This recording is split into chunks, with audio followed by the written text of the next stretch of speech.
prova assíncrona, ela é ruim porque os alunos não participam, não é isso? As pessoas não tiram dúvidas, não trazem perguntas, né?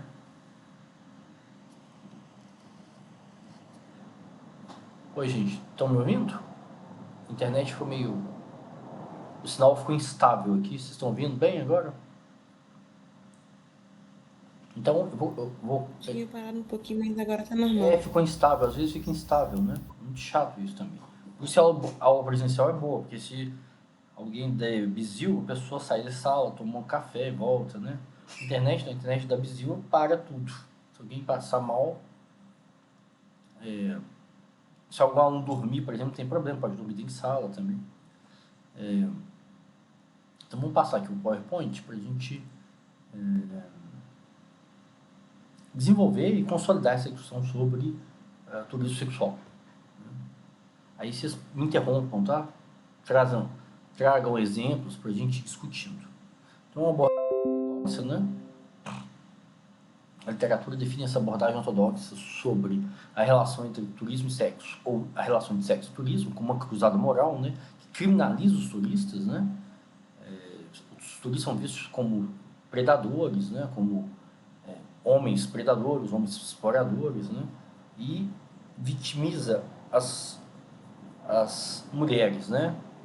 Fazem parte da população ativa que estão envolvidos no turismo, no fenômeno do turismo sexual. Então, como eu disse para vocês, até a década de 80, né? A propaganda oficial, vocês estão vendo aí, né? Tem várias monografias, várias dissertações, várias teses sobre essa publicidade, esse tipo de publicidade, né? Como que a construção do turismo, né, no mercado internacional, a construção dos atrativos turísticos do Brasil no mercado internacional. Chegou a Caroline. Oi, Caroline, bom dia. Bom dia, tá me ouvindo? Tô ouvindo, tudo bem? Bom dia. Hoje a aula, só para situar você acabou de chegar. Ah, tá, porque tinha travado, perdão. Bom dia. Hoje a aula é sobre turismo e sexo, né?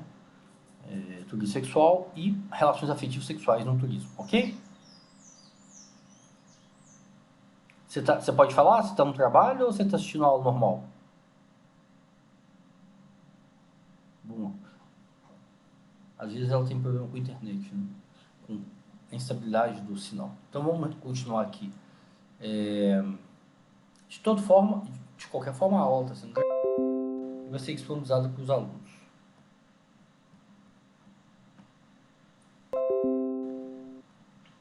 Então, tem muita produção sobre como que o governo brasileiro associou, né, no mercado internacional, para os turistas estrangeiros, né, a beleza natural do país, a paisagem, a festa, o carnaval e mulher. Né? Então, essa era a propaganda oficial. E essa propaganda oficial foi sendo interrompida ao longo da década de 90. Né? Hoje, eu acho que é difícil identificar isso, nem mesmo desde o governo, né? Mesmo desde o governo, no governo federal, eu acho que não tem mais espaço para isso, né? E isso, na verdade, foi uma mudança geral, né? Vocês percebem isso também na publicidade do mercado, por exemplo, de bebida alcoólica. Vocês lembram como que era a propaganda de cerveja até pouco tempo atrás? Né? Um monte de mulher gostosa correndo na praia e o homem tomando cerveja, se olhando para as mulheres, né? Ou seja, então, tinha uma relação do corpo feminino como objeto, né? Isso mudou, ou seja, a sociedade está mudando, né? O papel da mulher não é mais esse papel restrito, né, à sexualidade, restrito à vida doméstica, restrito a um papel passivo, né? E o mercado, né, as empresas, o consumo está acompanhando essa mudança. Né? Então a gente vê isso não só em relação ao turismo, mas em relação a vários mercados, né, na sociedade capitalista que a gente vive. É uma mudança estrutural, né, que acontece no Brasil, nos Estados Unidos, na Europa, né? Não é um caso isolado, né, na Europa ou nos Estados Unidos. É uma mudança estrutural em vários lugares do mundo. É claro que países têm regimes autoritários, né, como a Arábia Saudita, né, regimes teocráticos, né, ou a China, ou o Afeganistão, né, que o Talibã voltou ao poder, as restrições sociais, né, e políticas das mulheres são muito maiores, né? Então, nesse país o turismo é muito afetado por essas barreiras culturais, religiosas e políticas, né? Então as mulheres têm muito menos liberdade, né, muito menos autonomia do que mesmo o Brasil, que é um país extremamente conservador, né? Ok? Então, ou seja, isso não é um fenômeno universal, né? É um fenômeno que está ganhando força em vários países, né? Especialmente nos países onde o regime político é um regime democrático, né? Como os países da Europa Ocidental, o Brasil, né? Os Estados Unidos, mas não é um padrão de mudança global, né? Então, relações sociais de gênero. Né? Historicamente, nas mais diversas culturas, as mulheres são divididas entre mulheres normais, né? Que sofrem um grande controle do seu, da sua sexualidade, do seu papel social, né? E desviantes, né? Mulheres que têm mais autonomia, né? Têm vida sexual, né? No turismo, homens buscam em outros contextos culturais mulheres para casar, então você tem um fenômeno que é analisado no texto da Adriana Pistelli, né? Esse processo do turismo internacional como um mecanismo de mobilidade. Então os turistas europeus vêm, né, para cidades litorâneas do Brasil e acabam casando com as mulheres brasileiras, né? E isso levanta uma questão sobre como que os homens europeus, ou como que a Europa enxerga o lugar da mulher, o papel social da mulher, né? Então, muitas vezes, isso é discutido no texto da Adriana Pistelli, mas também é discutido no no grande literatura, que essa maior igualdade entre homens e mulheres europeias, né, ou seja, em relação ao espaço público, em relação ao mercado de trabalho, em relação ao poder, em relação ao consumo, em relação à renda, faz com que parte dos homens, né, busca mulheres que se conformam com esse papel tradicional da vida doméstica, né? E aí esses homens europeus acabam buscando isso nos países da América Latina, da Ásia, etc., da África, etc., né? Ou seja, então, até essa relação que não passa pelo mercado sexual, né, que os turistas se envolvem de forma afetiva, sexual com as mulheres, acabam consolidando, né, confirmando uma visão conservadora, né, das mulheres não europeias, das mulheres não brancas, né, não europeias, que se conformam a esse papel social restrito, né, sexual, do ambiente doméstico, etc., né? Então esse é um ponto importante também, que o turismo acaba virando através do turismo internacional, há um processo de mobilidade dessas mulheres que saem de uma situação de muita vulnerabilidade nos seus territórios, nas suas cidades de origem, e acabam reproduzindo um papel um papel social convencional, né? Quando casam com esses turistas europeus, né? Então, o deslocamento de um vasto contingente de mulheres através do planeta é mediado pela sexualidade, instrumentalizada e instrumentaliza, né, desigualdades culturais e econômicas, que reforça um sistema global e desigual de gênero. É raro, vocês conhecem casos de mulheres europeias que casaram com homens brasileiros? Vocês conhecem casos? Normalmente a gente conhece casos, né, eu já ouvi falar, ou conhece pessoalmente, né, europeus que vêm para o Brasil e casam com mulheres brasileiras, não é? Assim, vamos dizer assim, o padrão identificado, né, o padrão consolidado, é esse. É homens europeus que vêm na América Latina, na América do Sul, e casam com mulheres. Não o contrário, né? Mulheres casam com homens europeus. Por quê? Como vocês entendem esse padrão? Por que existe por que esse padrão funciona dessa forma, né? Homens europeus casam com mulheres brasileiras, latinas, né? E não o contrário. Mulheres europeias vêm conhecer e casar com homens brasileiros. Por quê? Como vocês entendem isso? Essa diferença de padrão, né?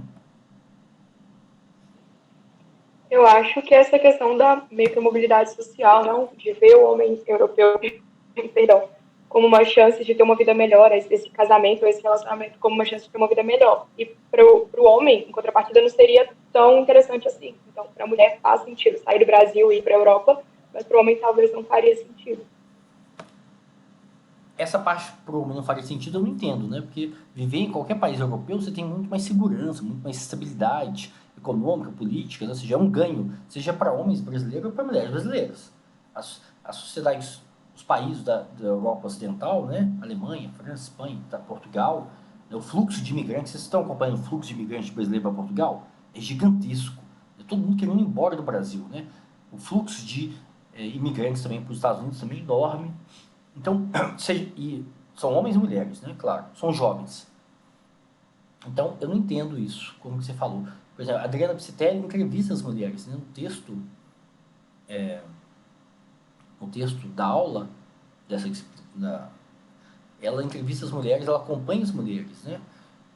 Que casam com europeus aqui, né? Que vão sair do Brasil e vão viver na Europa, né? E aí o discurso das mulheres é essa, né? Esse, né? Elas têm uma visão muito crítica em relação aos homens brasileiros, em relação à sociedade brasileira, que elas definem como uma sociedade muito conservadora, muito violenta, e ao mesmo tempo elas se acomodam num papel muito tradicional, né? De esposa, né?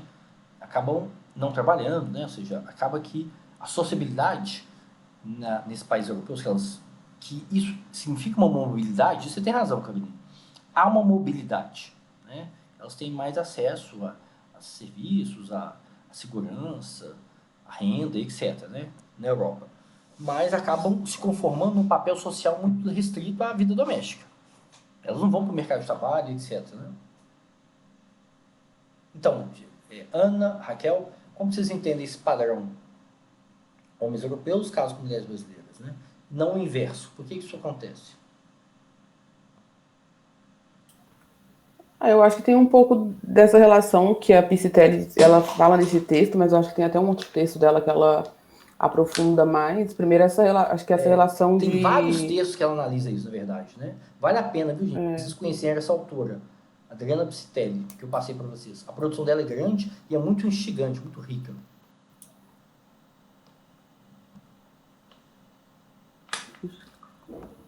Pode falar, Ana, pode continuar. Acho que primeiro essa questão que tem que nas entrevistas ela tem um artigo que ela faz entrevistas com os homens, né, com os europeus que vêm para cá, e eles classificam as mulheres dos Estados Unidos, estadunidenses e europeias como masculinizadas. Então existe essa relação onde essas mulheres conseguiram um nível de independência e tudo mais, onde colocam elas como uma imagem para eles de uma mulher masculinizada. Existe então, mais uma igualdade, né? Essa igualdade faz com que eles tenham esse preconceito contra elas, né? Então, eu acredito que uma das relações para ver mais, né, homens europeus casando com mulheres de fora é essa, e acho que também a questão socialmente construída de que o homem domina, o homem que paga as contas, o homem que mantém a mulher. Então, acho que aí não tem muito essa relação da mulher sair de uma europeia sair de algum lugar para vir para cá, encontrar algum homem onde ela vai bancar esse homem, porque não existe muito essa construção. Então, acho que tem bastante relação com isso. Esses dois fatores. Sim. Agora, se essa igualdade entre homens e mulheres na Europa, na Inglaterra, na França, né? Não na Europa inteira, claro, são nesses países onde há mais democracia, onde há mais liberdade, onde há mais desenvolvimento, né, econômico, etc. Se essa igualdade entre homens e mulheres nesse país já assusta a população masculina, imagina de uma mulher europeia com um brasileiro, né? Imagina um choque cultural, né? Essa autonomia, essa liberdade sexual, né? Vai ser um choque enorme, né?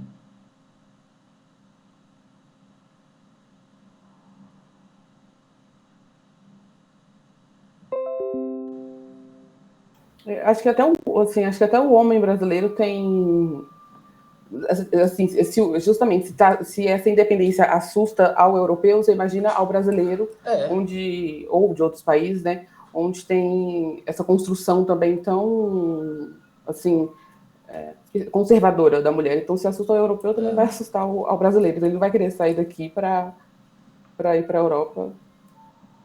Claro, né? Sem dúvida.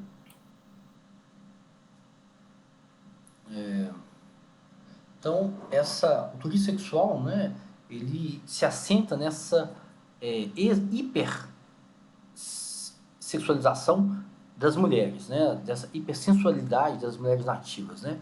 Então, a cultura não europeia, né, a sul-americana, africana, é considerada como exótica. Então, tem essa visão, essa representação coletiva do Brasil, né, uma representação coletiva de que o Brasil é um lugar exótico, não é isso? Que aqui o Estado não funciona direito, aqui tem muita festa, o carnaval é muito liberal. Eles acham que aqui as pessoas são liberais, né? Na verdade, a sociedade brasileira é extremamente conservadora, né? A gente vê isso, né? Com um discurso religioso, né? O tempo todo julgando as pessoas do ponto de vista comportamental, sexual, né? Então, eles têm uma a representação coletiva é o contrário da realidade. Isso é curioso, né? Tem esse viés racista, né? De que as mulheres latino-americanas, africanas e asiáticas são hipersexualizadas, né? Franciele, bom dia. Bom dia. Tudo. Só para situar você, né? Hoje a aula é sobre turismo sexual. Eu dei uma passada no programa da disciplina, né? Eu atualizei o programa, então hoje a gente teve que correr um pouco porque a gente teve muito feriado, teve a semana do turismo, etc, etc, etc, né? Então, daqui a pouquinho a gente tem um recesso. Então, na próxima aula, eu falei isso para a Ana Letícia e para a Raquel, na próxima aula a gente tem que discutir o trabalho intermediário, que é um trabalho individual, né, que vale 10 pontos, e que vocês vão fazer durante o recesso. A gente tem um recesso em dezembro, de Natal, Ano Novo.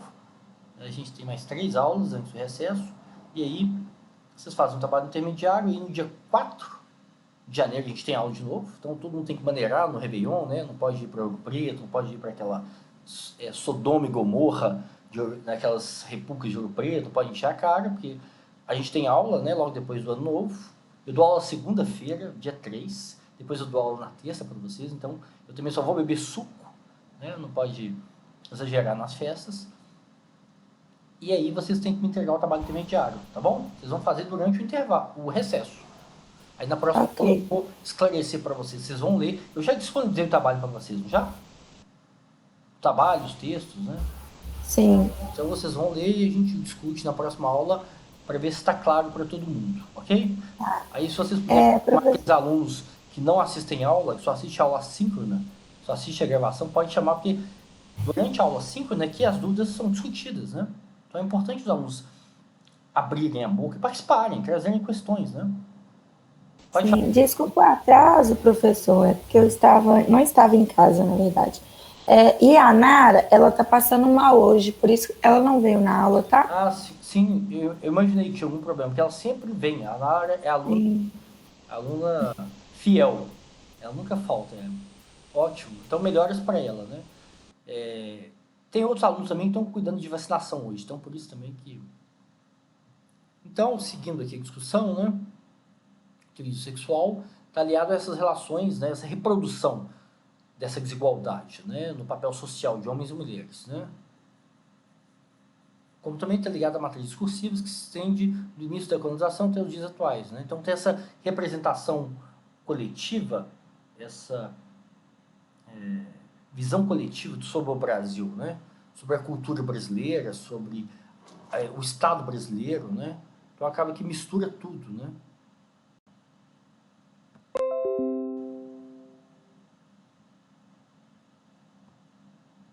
Eu queria ouvir da Caroline, da Franciele, que vocês chegaram depois, sobre esse tema. Se vocês já tiveram contato com esse tema do turismo sexual, em textos, né, ou em alguma disciplina, né?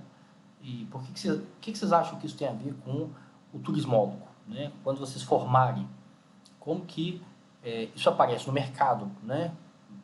Isso aparece na cadeia turística, né, nas empresas que estão envolvidas na cadeia turística, e aparece também nas políticas públicas, né? Se aparece, né, como que vocês acham que isso pode afetar vocês do ponto de vista profissional, né? Essa discussão sobre o turismo sexual. Vocês acham que é um fenômeno grande no Brasil? Um fenômeno que merece atenção de política pública? O que vocês acham? É um turismo que acontece dentro do território brasileiro muito, né? Ainda mais que eu tinha lido o texto, o primeiro texto da Cassiele, de Cassiana, e como ela fala, né, é um turismo que, tipo, já está ideologicamente enraizado. Por quê? Porque quem está de fora vê as brasileiras, o aspecto brasileiro, assim, como que fala, tipo, um atrativo sexual mesmo, vê aquela coisa exótica da mulher mulata, da mulher brasileira. Então, é importante para a gente, como turismólogo, estudar esse assunto, porque ainda é um campo que tem bastante, como fala, conflitos de ideias, né? Porque o que é regularizado, o que não é. E como eu estava lendo, tem muitas empresas, o trade turístico, eles fazem alguma coisa de turismo sexual, assim, por fora, assim, sabe? Ajudam na conexão entre como se fala, as prostitutas e As tal, mulheres do mercado sexo, né? Hoje em dia a gente usa, não é politicamente correto, mas a gente usa uma designação trabalhadora no mercado sexo, né? Isso. Você não fala mais prostituta. Então, assim, E é esse na ponto, ideia... ponto que eu chamei a atenção, Franciele, né, você tem razão, que até a década de 80, até o início dos anos 90, na verdade, existe muita monografia, dissertação de mestrado e tese de doutorado sobre isso, como que a publicidade, a propaganda oficial, né, a publicidade sobre o turismo no Brasil, sobre a festa, sobre o carnaval, sobre as praias, sobre o clima do Brasil, ou seja, essa publicidade misturou tudo, né, misturou o clima quente, a festa, então, há uma representação. E o corpo feminino. Então, isso aqui são só dois exemplos. Né? Tem muita publicidade na época dos anos 80, 90, né? Que mostra como que a beleza da paisagem brasileira, o clima quente, que atrai os turistas estrangeiros, né? E o corpo feminino, como é uma coisa só. Funde tudo, né? Funde o calor, funde a festa, o carnaval, a caipirinha, né? O corpo feminino. Então, tem muita propaganda de corpo feminino até a década de 90. E isso mudou. Apesar do Brasil ser uma sociedade muito conservadora, muito resistente à mudança, né? Isso mudou. É difícil você ver. Eu nunca mais vi, né? Eu queria ouvir você sobre isso. Mas propaganda de governos estaduais, né? Estados que recebem muito turistas, Ceará, Bahia, Rio Grande do Norte, ou Rio de Janeiro, né? Muitos turistas estrangeiros, ou o governo federal, eu nunca mais vi propaganda desse tipo. Então, essa publicidade, né, a construção do atrativo, né, do clima, da festa, do carnaval, do corpo feminino, acabou. Né? não teve mais acabou isso. Publicidade, né? Isso inclusive, a gente vê isso na propaganda de cerveja, por exemplo, de outros produtos, né? Ou seja, a indústria, né, a indústria de tudo, né, de carro, né, de bebida, tinha muita mulher também, de uma forma muito como objeto sexual, né? Então isso mudou. Foi uma coisa que está acontecendo de uma forma progressiva na sociedade brasileira, né? Aí eu perguntei para Ana e para Raquel se elas entendem que as agências, né, que o mercado continua associando o corpo feminino e praias, clima, festa, carnaval, etc. Né? Porque eu acho que até o mercado turístico no Brasil também não usa mais esse recurso, né? De estigmatizar o corpo feminino, né? Hein, Franciele? Pode falar. Então, eu concordo com você que não tem mais esse tipo de propaganda influenciando, né, o turismo desse tipo no Brasil. Só que também eu vejo que não há nada para como que fala, reconstruir, sei lá, tipo, tirar essa ideia do turismo sexual no Brasil, de colocar a mulher brasileira como um objeto sexual. Eu sigo um cara no Instagram que ele faz muitas viagens e tal, e ele conversa com as pessoas de outros países. Então, uma época, ele, tipo, em todos os países, ele perguntava às pessoas assim, o que você acha do Brasil? Qual que é a primeira coisa que vem na sua cabeça do Brasil? E, tipo, as pessoas só falavam as mesmas coisas. Mulheres, carnaval, futebol, drogas. Festas. Sexo e festa. E festa, né? Então, tipo, ainda em 2021 não tem nada para reconstruir essa imagem, sabe? Não tem estimulando mais mas ainda eu não vejo, tipo, conheço o Brasil pelas belezas naturais, pela Amazônia, não sei, qualquer algo do tipo, sabe? A gente também não pode generalizar, porque isso tem muito a ver com o perfil também do turista. Se for um turista homem, jovem, né, que tem uma vontade mesmo de conhecer outras culturas e ter interações afetivas sexuais. Isso acontece. O turismo é um meio, uma sociabilidade que permite isso. Né? Não necessariamente tem que passar pelo mercado sexual, não necessariamente tem que passar pela exploração das mulheres, da violência contra as mulheres. Né? Mas tem muitos turistas que vêm para o Brasil, que tem outro perfil, né, que não é homem, jovem, e que busca, né, conhecer as cidades históricas de Minas, a natureza de Minas, conhecer sobre o processo de escravidão, né, sobre como que o país foi construído a partir da mão de obra escrava, né, da mão de obra escravizada no Brasil, e conhecer também a cultura do Brasil, São Paulo, MASP, a Pinacoteca, o Rio, né? Então, a gente não pode generalizar que são todos turistas estrangeiros que têm essa representação coletiva do Brasil, né? De festa, calor, praia e corpo feminino, né? Mas pode falar, Franciele. A pergunta que eu fiz é, Caroline, você pode falar? Ou você está com dificuldade no microfone? Foi, dessa vez foi tranquilo. Então, igual vocês disseram, tem muito dessa visão ainda tá me vendo? Da questão da mulher e tal. Igual, eu tive a oportunidade de passar um tempinho na Costa Rica. E assim, era o tempo todo, Brasil e tal, e tipo, todo mundo tinha esse mesmo papinho padrão, de caipirinha, carnaval, mulher, como festa, se ninguém trabalhasse, né? Como se galera, ninguém em festa sabe, o tempo tem mais todo, coisa né?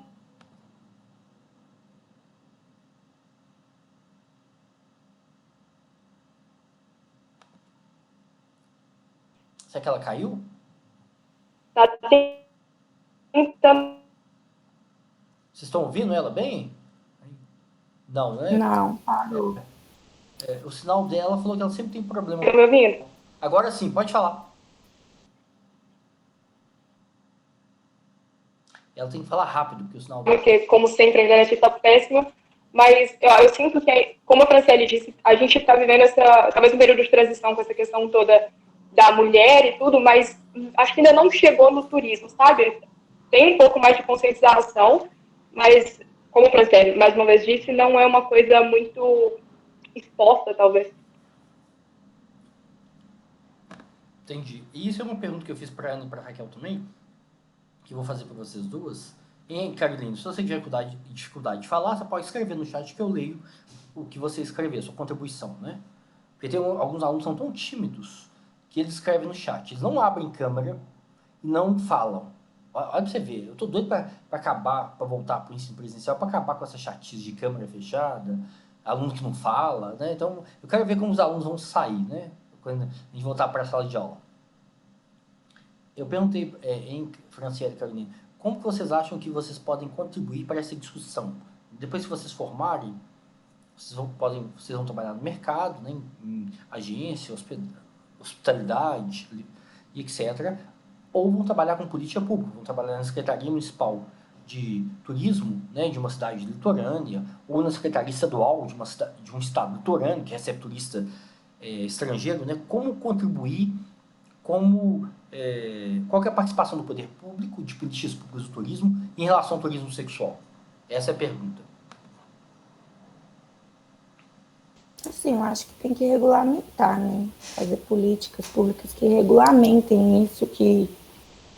Regulamentar, você está falando igual a Holanda e Alemanha, que regulamentaram o mercado do sexo, né? As mulheres que trabalham, as trabalhadoras do sexo, nesse país têm direito à seguridade social, né? Elas podem tirar férias, podem se aposentar, elas têm acesso a testes, né? Testes de DST, né? Ou seja, elas têm um acompanhamento mais cuidadoso, né, em relação à saúde delas, né? Porque é um público muito exposto a muitas doenças, né?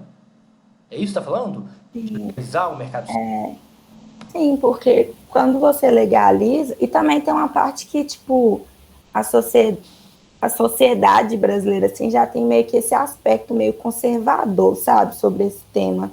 Tipo, tem muito preconceito, eu acho, atrelado a isso. Então, se houvesse mais, assim, uma conscientização do que tivesse as pessoas que trabalham nessa área tivessem um pouco mais de liberdade, sabe? Eu acho que não haveria tantas coisas ilegais, porque meio que uma coisa puxa a outra, né? Tem um mercado ali, aí, tipo, as pessoas já têm uma grande pressão da sociedade, assim, em tese, uma grande pressão. Aí, tipo, eu já conheço, assim, várias pessoas, assim, desse ramo, que como pessoas não aceitam, a família não aceita, tem que nem esse preconceito, aí vai e faz escondido, aí às vezes usam drogas também, porque para ter coragem de fazer, para tentar esconder algo. Então, querendo ou não, você tem que regulamentar, porque se não regulamentar, o ilegal, assim, vai sempre acompanhando, sabe, crescendo junto. Aí você vai ver muitos adolescentes que tem uma milícia meio que por trás também, né? Pode ter adolescentes envolvidos, crianças, sabe? Mas você está falando aqui em Belo Horizonte, não, né? Assim, você tá falando, Não, em Belo Horizonte, tá questão de falando criança e adolescente, não. porque isso é crime, né? O mercado, É trabalhar com crime. sexo não é crime. A exploração do mercado do sexo é Isso. criminalizado, né? Agora, mercado sexual que envolve criança e adolescente é crime, né? Um crime grave, né? Mas isso aqui em Belo Horizonte eu acho que não tem, né? Tem em outras cidades litorâneas, pode ter, claro, né? Acho que não é difícil de acontecer, não, mas É, não é, sei, não é um fato que eu. deve ter pesquisa sobre isso, né? É, Dados, alguns dados sobre isso. Em Isla, bom dia, bem-vinda, né? Bom dia, desculpa o atraso. Não, tudo bem, você se ausentou por uma causa nobre, né? Você estava vacinando, não é isso, o seu irmão? Não, meu irmão estava vacinando. Ótimo, então é uma causa nobre, pô, né? A gente está voltando para a vida normal graças à vacinação, né? Sim, Daqui a pouco a gente vai ter aula presencial, você sabe disso, né? Daqui uns meses, graças a Deus. vai acabar essa história de câmara fechada. Eu quero ver aluno fechar a câmara na sala de aula, né? Quero ver aluno ficar só se colocar um niqab, né? Só se colocar, sabe aquela... Sabe o que é niqab, né? Aquela roupa das mulheres no mundo muçulmano, né? No mundo islâmico, né? Então, É. vai acabar com isso. Mas então, Isla, hoje a aula é sobre turismo, né? E sexo, sobre... eu perguntei para Caroline, para Franciele, para Ana e para Raquel que chegaram primeiro. Você conseguiu ler a aula, ler os textos, né? Você tem alguma questão que você quer discutir? Né? Se você já viu esse tema em outras disciplinas, né? Você já conhecia essa discussão antes?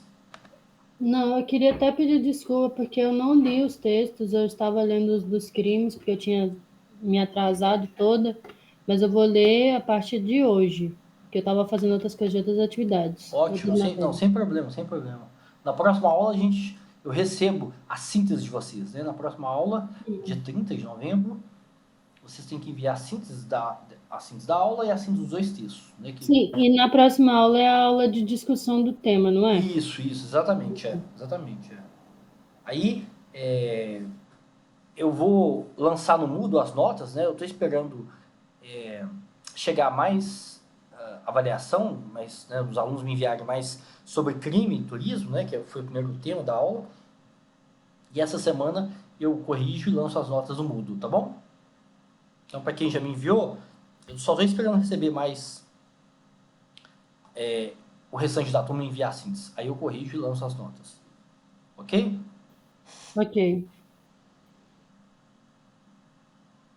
Então vamos passar aqui.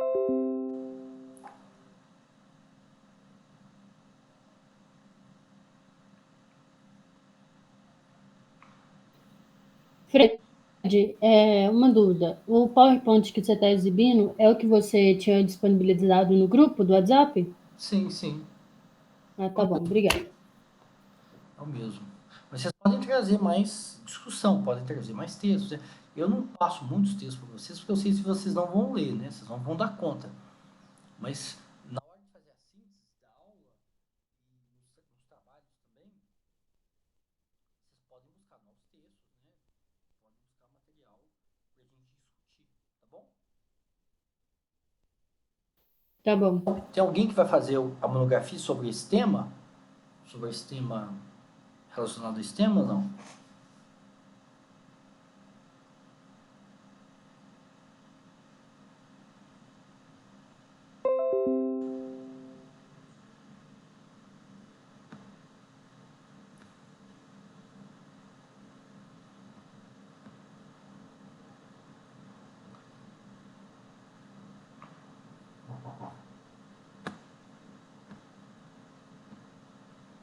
Bem, gente, então, como eu disse para vocês, aqui a aula ela foi organizada através de duas abordagens, né? A primeira abordagem é a abordagem mais convencional sobre esse tema, né? Que é o turismo sexual, né? Como que existem padrões, né, de deslocamento de turistas do norte, Europa, Canadá, Estados Unidos para o sul.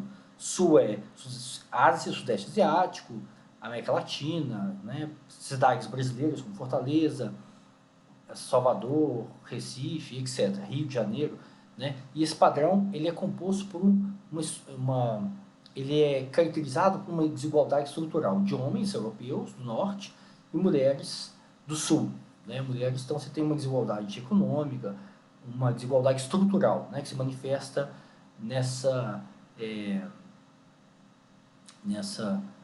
desigualdade econômica, educacional, étnica, né, e etc.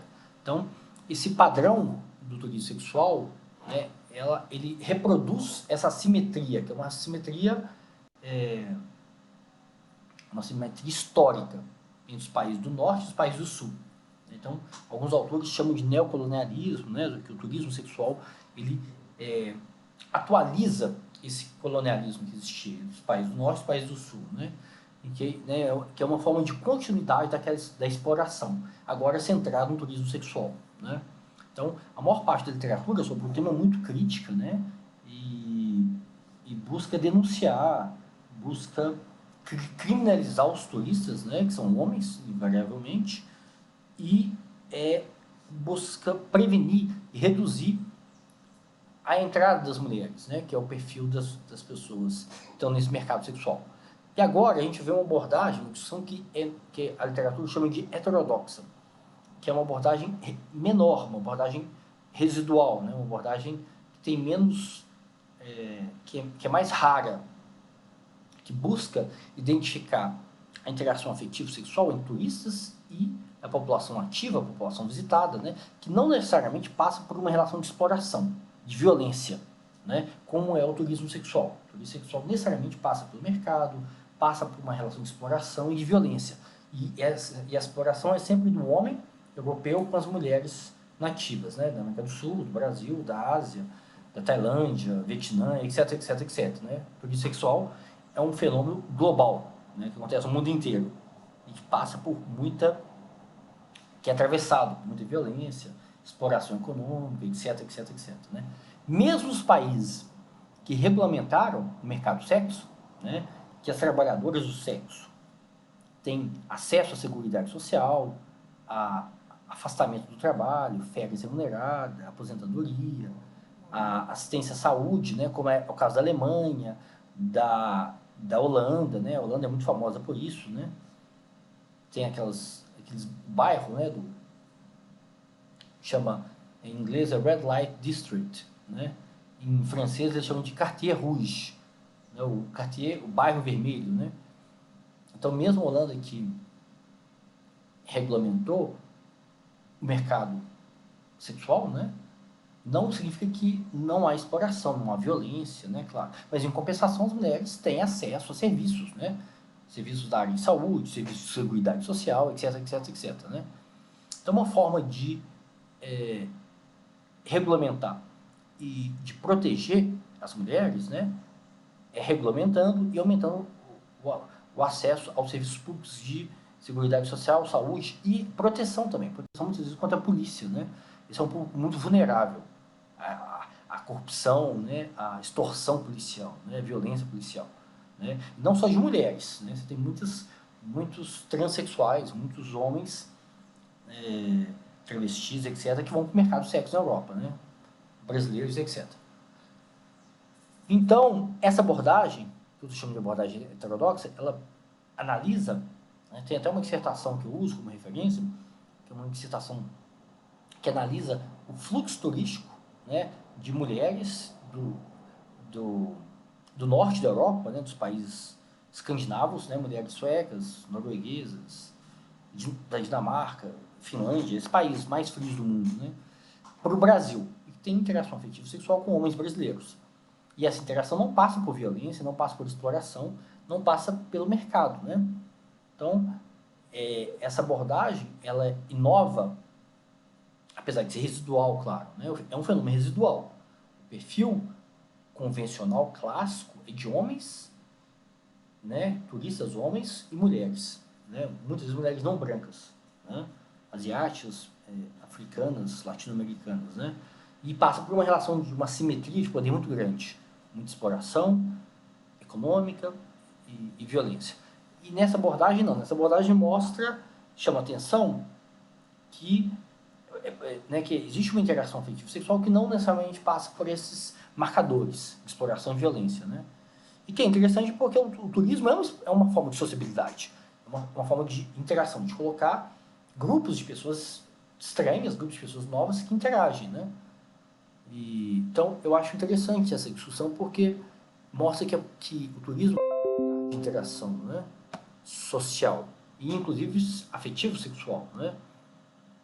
Então, como que a literatura vai caracterizar essa abordagem, né, heterodoxa? Então, o envolvimento sexual não é prioridade para o deslocamento. Então, no turismo sexual, o deslocamento necessariamente passa pelo sexo no mercado, né? O turismo sexual está ligado à oportunidade, à solidão. Então, nesse caso, a interação afetivo-sexual está ligada a outras dimensões da vida dos turistas, né? No caso dos turistas mulheres, no caso dos homens brasileiros, né? Que é a oportunidade, solidão, privação sexual, etc, etc, etc, né? Pode não haver uma relação comercial quando se trata dessa interação afetivo-sexual, né? Então, essa interação afetiva sexual é como uma oportunidade de mobilidade. Aí, no caso, é o texto da Adriana Pistelli, né, que analisa como que as mulheres que se envolvem com turistas europeus, né, que é a primeira abordagem, a abordagem convencional, que muitas dessas interações acabam saindo do mercado sexual, do turismo sexual convencional e se deslocando para o casamento, para uma interação afetiva sexual, né? Muitas dessas mulheres acabam migrando para os países europeus, né? Você tem um processo de mobilidade. As mulheres saem, né, dos seus territórios, das suas cidades, são muito vulneráveis e tal, e acabam tendo uma mobilidade, vão ver na Itália, na Holanda, na Alemanha, etc, etc, etc, né? Então, a Adriana Pistelli, que é uma pesquisadora feminista, né, do centro de pesquisa da Unicamp, chama PAGU, ela está interessada em entender essa mobilidade, como que o turismo internacional é um veículo de mobilidade para mulheres brasileiras em relação à Europa, né? E como que elas são vistas na Europa. Então, a pesquisa dela, textos, né? A pesquisa dela é um programa de longo prazo, na verdade. Não se esgota nesse texto que eu passei para vocês, tem muitos mais textos, né? A Ana Letícia conhece, né? Estava lendo os textos dela. Então, ela viaja para a Itália, né, para entrevistar essas mulheres lá, para entrevistar os maridos, que antes eram turistas, né, no mercado turismo sexual, depois viram maridos. E entrevistar como que elas veem aquela sociedade, como que elas se comparam com a sociedade brasileira, né, como que elas veem o machismo do homem europeu, do homem brasileiro, né. Então é bem interessante a abordagem antropológica dela, né. E, gente, pode falar, viu? Se vocês tiverem uma questão, Isla, Caroline, Franciele, se tiverem uma questão que vocês querem trazer, alguma discussão, alguma pergunta, alguma dúvida, né? Podem falar, tá bom? Algum exemplo que vocês querem discutir?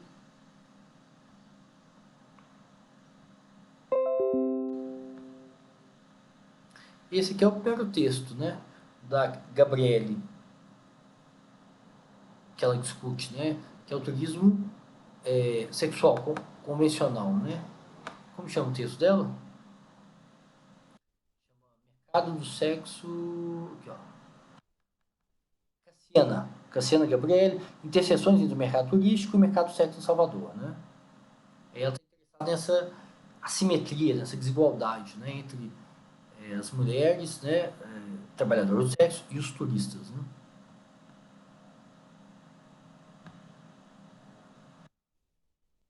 Vou abrir um outro arquivo aqui para a gente continuar a discussão, ok?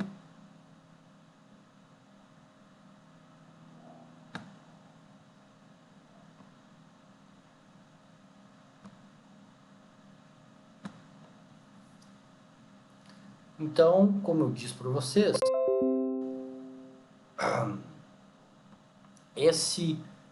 essa é a abordagem ortodoxa, né? Está interessado em entender essas assimetrias entre os turistas estrangeiros e as mulheres nativas, né? Essa assimetria passa por escolaridade, renda, classe, né? Por uma representação social do papel da mulher muito restrita à sexualidade, muito restrita à vida doméstica, né? E passa necessariamente pela opressão, exploração, né? Objetificação do corpo, etc. Isso que a gente discutiu na primeira parte da aula, né? E agora a abordagem heterodoxa, né?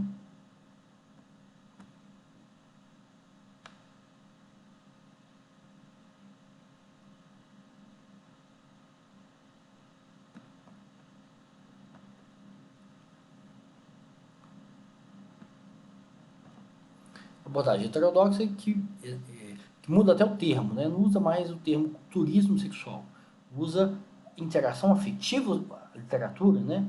Usa essa definição, interação afetiva sexual entre turistas e visitados, né? E aí o exemplo que eu tomo é dessa dissertação lá do Rio Grande do Norte, né, de uma praia famosa, que lá chama Pipa, que eu não conheço o Rio Grande do Norte, e que aí muda o perfil, né? Vocês vão ver aqui, ó, o perfil do turista agora passa a ser mulher também, né? Quando você sai do turismo sexual, desse turismo que passa pela extrema desigualdade e exploração econômica e violência, quando você passa por essa interação afetiva sexual, você amplia o público, o perfil, né?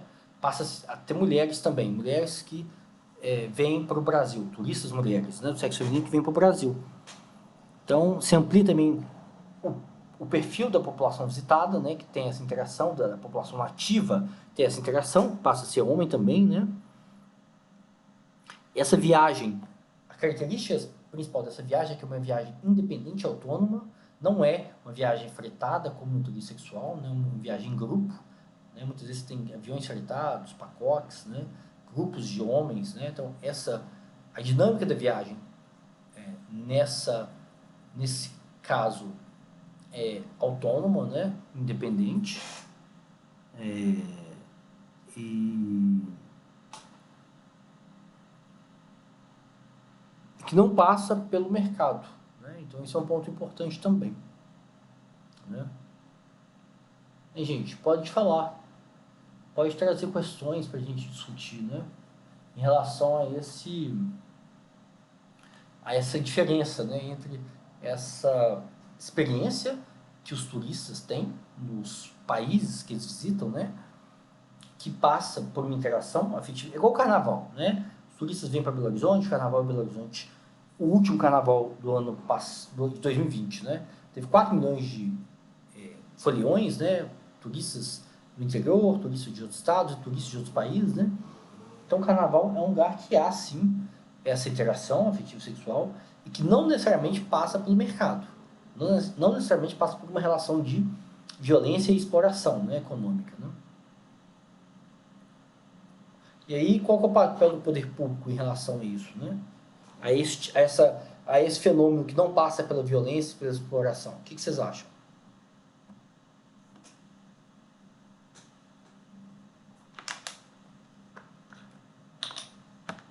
Hein, gente? Pode falar.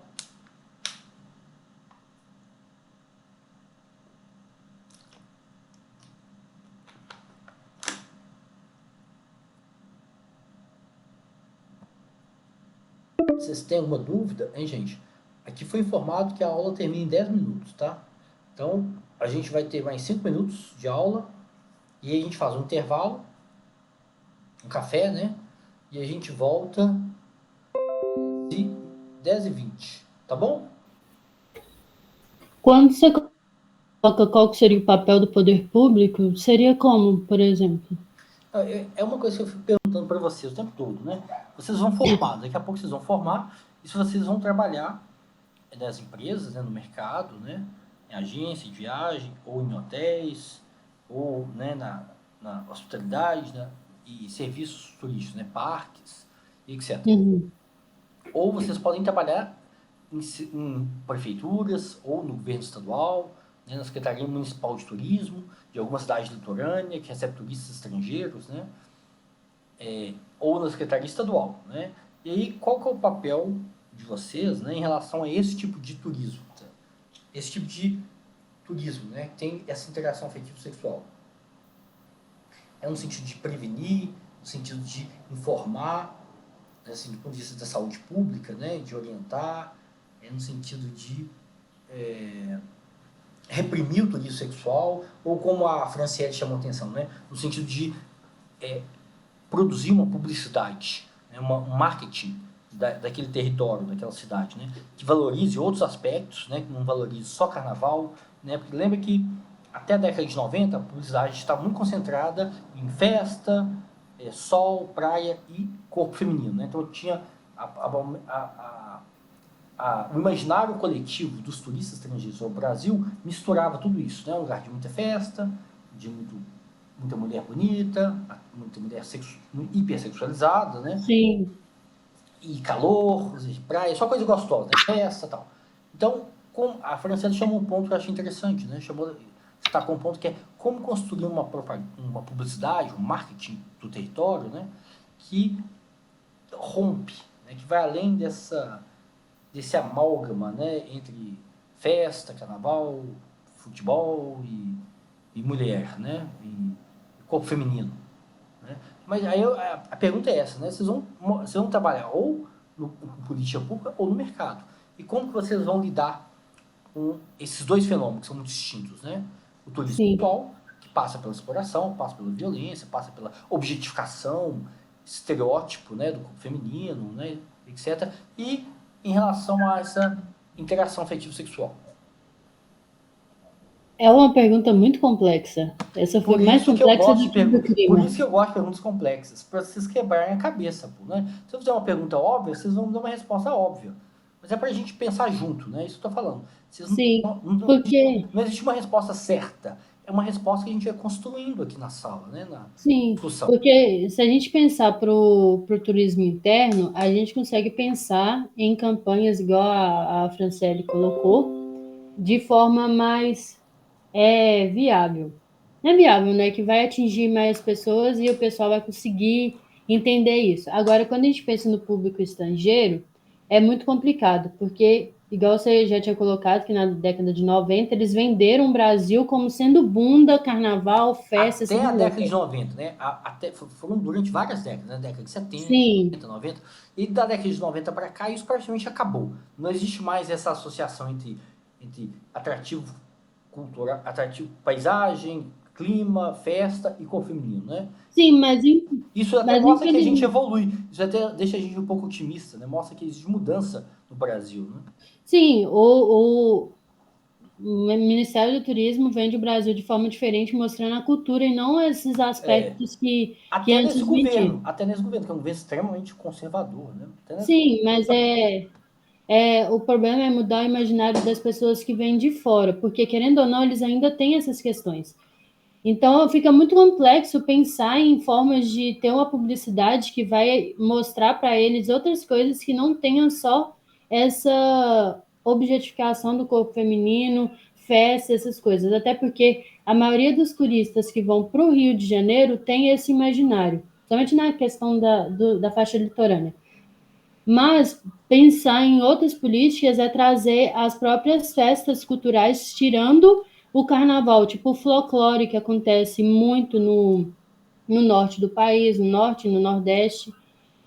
E, sei lá, outras festas mais regionais, tipo a quadrilha, alguma coisa assim, que não tenha